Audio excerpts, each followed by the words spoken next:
We all know why they call it the Edgar Awards, right? It's because of Edgar Allan Poe, who is largely thought to be the father of detective fiction, and he is well known for writing mysterious and dark tales. These awards highlight the best in the mystery and thriller genre. These are peer awards, so that means other writers are reading the books and acting as judges. The Edgar Allan Poe Awards are brought to you by the Mystery Writers of America, and they have been around for a very long time, since the 1950s. There are a lot of categories in the Edgar Awards, not just books.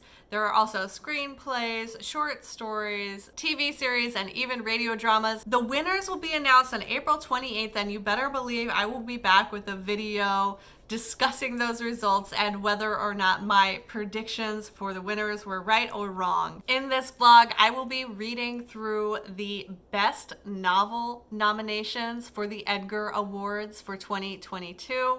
The best novel category includes 5 nominees. There are a couple titles on this list that I have heard of and that have been on my TBR for the past year. There were a couple new titles that I was not as familiar with.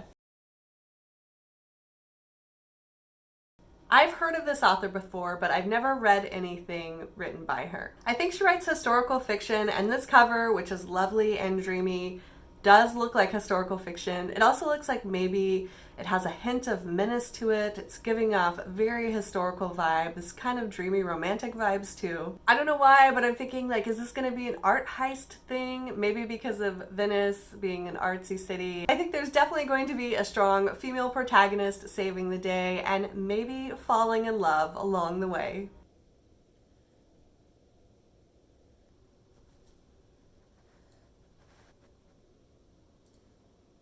As a reader, you're not going to like every book that you read, and we're not all going to like the same books. And I know that authors don't start writing books with the intention of like disappointing readers. It is always hard when I pick up a book and then just end up not really liking it. And that's what happened with the Venice Sketchbook by Rhys Bowen, although to be fair, I think this was a case of wrong book, wrong reader. There's a certain kind of historical fiction that I really don't like, and that's what the Venice Sketchbook was. So if you read a lot of historical fiction, you will know the trope that I'm talking about with the dual timelines where you have a young person, usually like a granddaughter or a grandniece, following a bunch of clues to uncover the secret truth about one of their relatives, someone who has recently passed, and there's like a series of coincidences that lead them down this path to find the truth. It's a very common setup. Sometimes it works for me, but most of the time I just don't like it. I don't really know why. I think it just kind of rings a false note to me. It feels a little bit set up. Like, I know I'm reading a story. I know I'm reading fiction when I see a structure like that. We have Carolyn, the grandniece, who is recently divorced, or her husband left her. Oh my gosh, I don't even know how to describe this book to you. Carolyn lives in London. She is married with a young son. At some point, her husband goes on a business trip to America, falls in love with a rock star, and leaves Carolyn behind. The son goes to visit the father in America on vacation, and 9/11 happens, and this was a little cringy for me because it definitely was like 9/11 was just there to separate the mother from her son. It was just there as a plot device so that we have Carolyn separated from her family. So this like will spur her on to her great adventure to discover the truth about her great aunt who is recently passed. Before her great aunt passed, her great aunt was like, Carolyn, come to my deathbed. I have some important information for you. Like my British accent, very good, right? The great aunt leaves a bunch of cryptic messages, and there's a box that she wants Carolyn to have, and in the box are keys and a sketchbook from Venice, and so Carolyn makes this trip to Venice to find out her great aunt's history. Letty is the great aunt. She is the one who has the deep, dark secrets from her past. She is the one who, when she was a young woman, went to Venice to study art. She falls in love with an unavailable man at the beginning of World War II, and then gets trapped there and gets involved in a little bit of resistance movement activities. So this book was disappointing for me in a lot of ways. One is that the setup was that this is going to be a resistance novel, like a spy novel. This woman is sitting up in an apartment where she has a view of the canal. They come to her and say, can you spy on these ships and like send us messages? And she's like, yes. So you're like, cool, this is going to be a resistance novel. But World War II is just the backdrop to like a really soapy, dramatic love story. Even though I really enjoyed the setting of Venice and I liked Letty's storyline,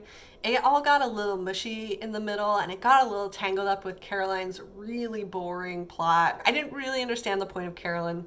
We could have just had Letty's story because she was telling the story to us from the beginning, and so I don't know why we needed to see it from Caroline's perspective. The descriptions of Venice were lovely. I love this cover still, but could not engage with the characters. Did not find the story very believable, not in like a realistic sense, but in like a story sense.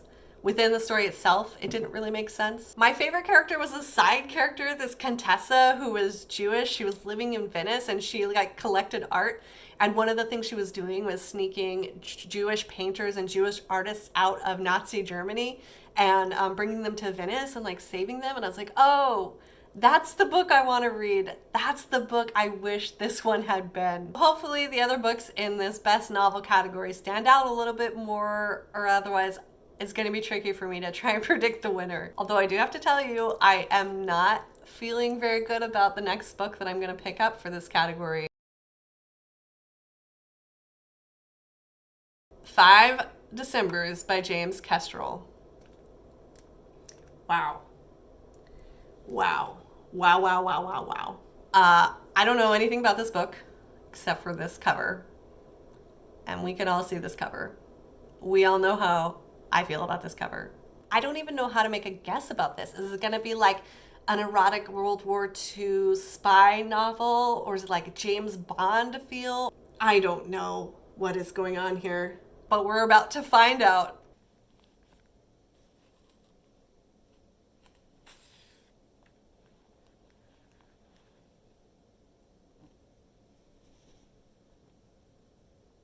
Now I know I gave this cover a lot of crap.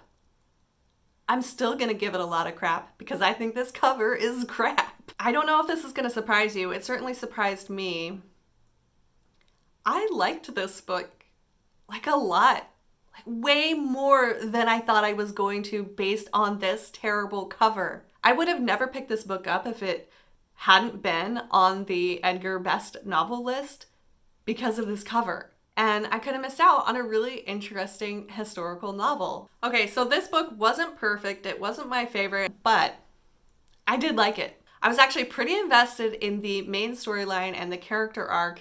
Even though we didn't get to see a lot of the main character, he is kind of a flat character. He's kind of like an everyman, somebody that we can insert ourselves into as we move through the story. And yes, there were some cringy moments for me, and I think part of it was because it was set in a time period that there was some sexism and some racism and issues like that. And there were moments where the cops in this book said things that I was just like, ooh, don't. To give you a hint of what you're going to be getting into if you pick up 5 Decembers, the opening scene involves our main detective, Joe. Is his name Joe? Is that seriously his name? Joe? Like your average Joe? I don't know if I'm remembering that right. I'm gonna Google it. I have to know. I have to know if his name is Joe. Joe McGrady. Somebody says this book is as moving and unforgettable as All the Light We Cannot See. Opening scene, Joe is at a bar and he is drinking some whiskey. Yes, whiskey. At a bar. Average Joe, average whiskey. It might be top shelf. I don't really remember. Joe is drinking whiskey at a bar and the bartender comes over and says, hey, Joe, you got a phone call upstairs. And he goes upstairs and it's his sergeant, and his sergeant says, hey, there's this body hanging in a barn and I need you to go down there and be discreet about it and start looking into what happened and who this person is. The book is set in World War II in the Pacific theater side of things. So Joe is in Hawaii when we first meet him, and then as he starts to investigate the case, he moves to China, to Japan. This was honestly one of the more interesting aspects of the book to me, this historical element, the fact that Joe is moving around to all these different locations to try and find this murderer. It spans several years, 5 Decembers. Get it? I also really actually loved the mystery side of it. The investigation that Joe goes on is very twisty and turny and interesting, and I loved it when he was playing detective. Those parts moved very swiftly for me. I was engaged in the story and engaged with Joe as a character. Admittedly, a very flat character, but I was still like, hey Joe, let's go. Let's solve this murder. But then Joe decides to have a little love in his life. And I want Joe to be able to fall in love. I want him to find his soulmate, to live happily ever after. But this book was not the book for Joe to have a wild love affair. It felt like two different stories colliding in the middle. The author does attempt to weave it throughout the whole story, but it did not really work for me. It just kind of felt like it was sitting there. It really slowed down the story and kind of bogged things down. And I guess maybe it was an interesting way to see Joe, a different side of his personality, but it still didn't make him interesting. He was still very average, even with all that love stuff going on. It didn't touch my heart, and I think it was supposed to touch my heart. I just was like, Joe, get back to the mystery. Let's go back to the bar and drink whiskey and figure out who murdered this guy. That's the story I wanted. That's half the story I got. And so while this book wasn't perfect, I still really enjoyed it. Most of it. The writing had an old school pulpy noir feel to it that I really actually loved. Get a new cover. I mean, I know it's like the style, like they were trying to draw on this old dime store novel, pulp fiction, gritty, hard detective novel, but I feel like it's just gonna shut down an entire subsection of readers who might be interested in this book. I'm not censoring covers. You can put whatever cover you want on the book. I'm just saying, I would not have picked this book up. Thank goodness it was nominated as best novel. So I guess it's true what they say. Don't judge a book by its cover. This cover does not scream mystery genre to me. It does not scream mystery, thriller, genre, suspense, crime of any kind. I suppose there's like a dark shadow behind the door. The windows are dark, but look at this bright blue sky. Matches my shirt. This cheerful writing, how lucky. I don't know what I'm going to find inside this book.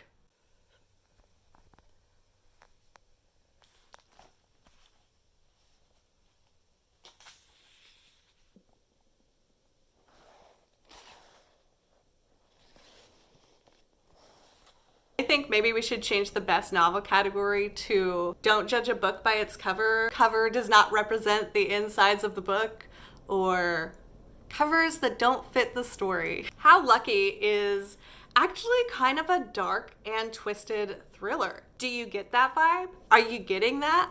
Dark, twisty, realistic, but also like there's a hopeful vibe to it. Our main character is so likable. How Lucky is about a young man named Daniel. Daniel lives in this college town in Georgia where everybody is obsessed with football. He has a best friend, Travis. He works for a small charter plane company. He responds to tweets. Daniel also uses a wheelchair. He has a genetic disease, a progressive neuromuscular disorder that requires him to use a wheelchair and need help from other people, from his friend Travis, from a woman that he hires, Marjani, from other people who come in and help him navigate his life. He's independent, he lives alone, but he does have some restrictions on what he can do and what he can't do. This could be a tricky character to write. Sometimes when an author tries to write a disability, it can just not be great. But I feel like the author did a great job in this case.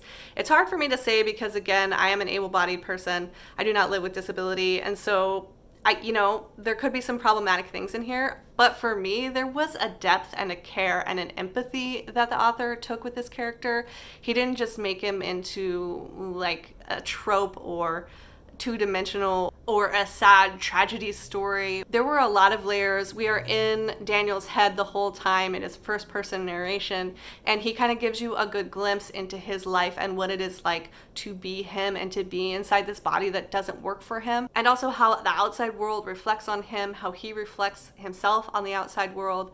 So you have that all going on, and then in addition, there is a student, a young woman, Ai Chen, who goes missing. And Daniel happens to see Ai Chen the morning that she goes missing, and he has this information and he is not sure if it is meaningful or not.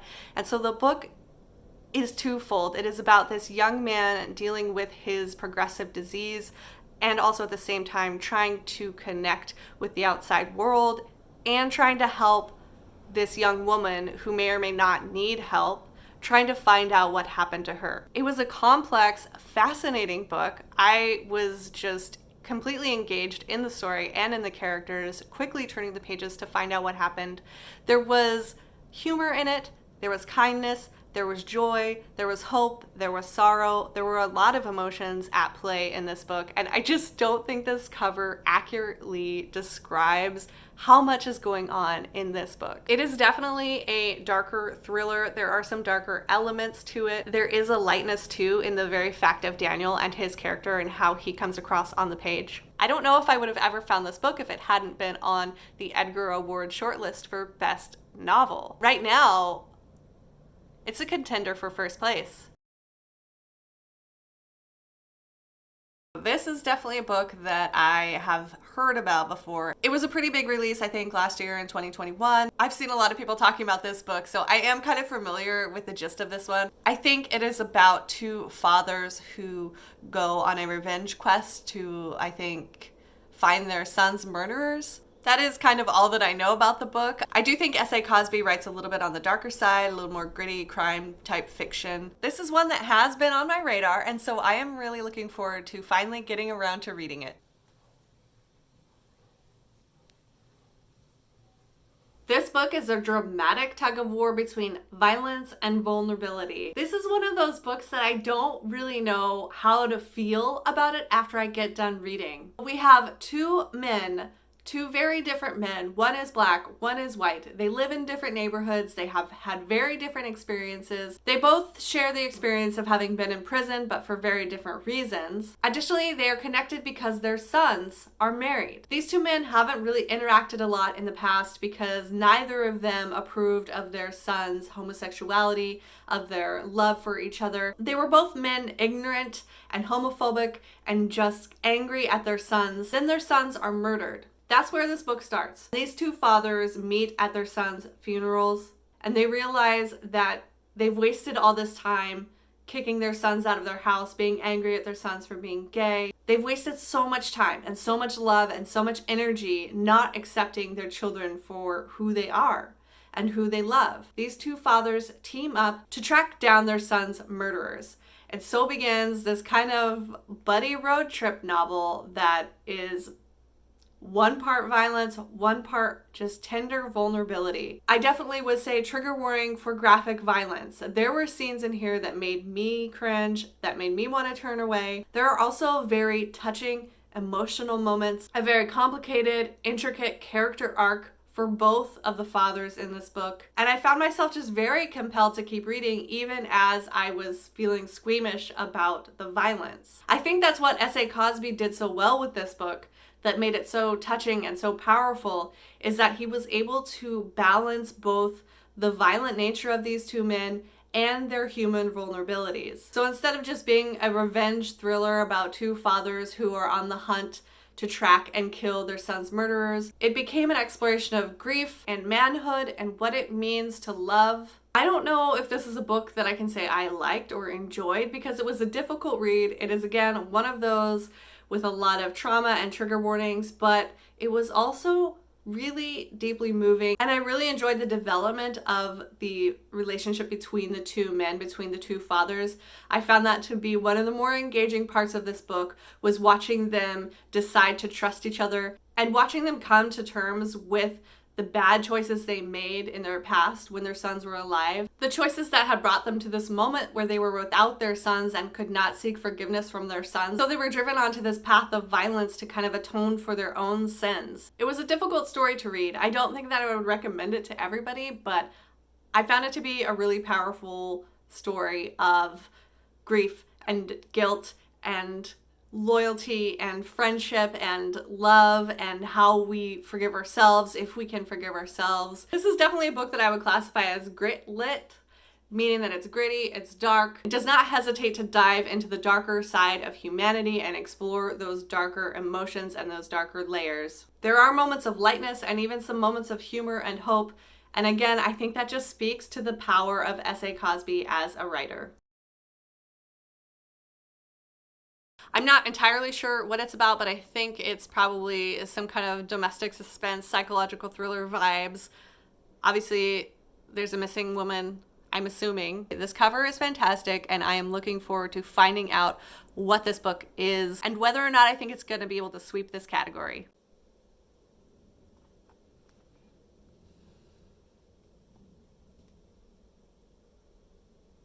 This book starts out with the sentence, "My name is Lizzie Ouellette, and if you're reading this, I'm already dead." And so with that powerhouse of a first sentence, "No one will miss her" begins. And this book just does not let up. From the very first page, it is go, go, go. This story examines what happens when two women with very different lives and very different reputations, what happens when their paths collide.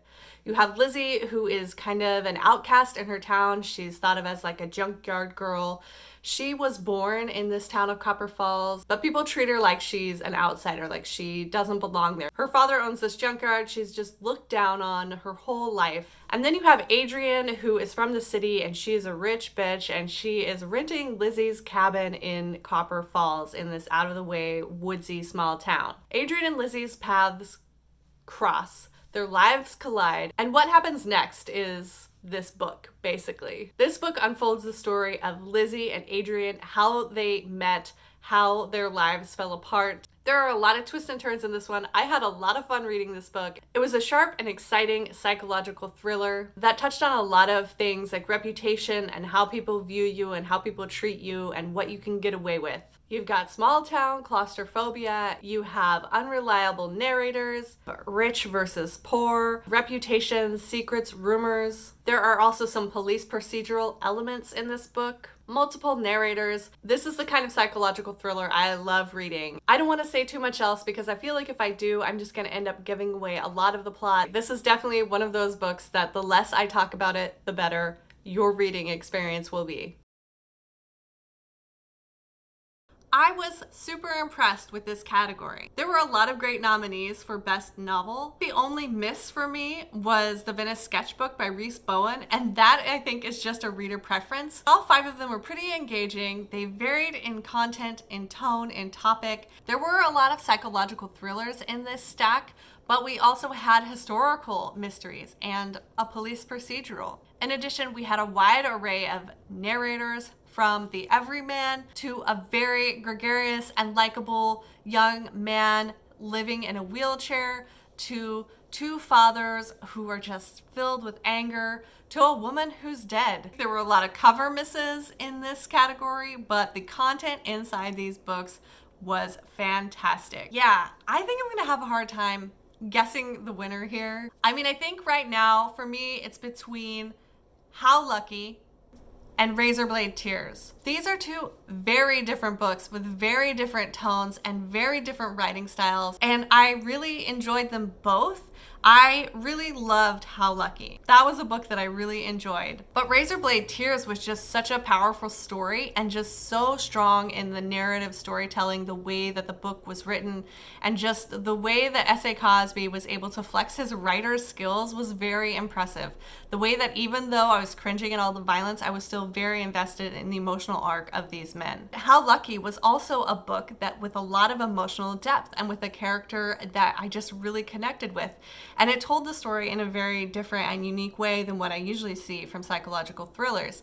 It also held a lot of like hope and lightness and humorous moments that just hit really well for me right now in this moment of my life. And I thought that the author of How Lucky was able to kind of get inside the skin of this young man, this young narrator who is living in a wheelchair and dealing with this degenerative genetic disease. And I felt that he did a great job with that. And then a little bit I want No One Will Miss Her to win because that book did so many cartwheels and twists and turns, and I really liked the exploration of women who have these bad reputations that they can't shake off and what happens if they try. Oh man, I don't think I could be a judge in this contest. What do you think? Who do you think is gonna win this category? Let me know in the comments who you think is gonna win Best Novel this year. I gotta make a decision.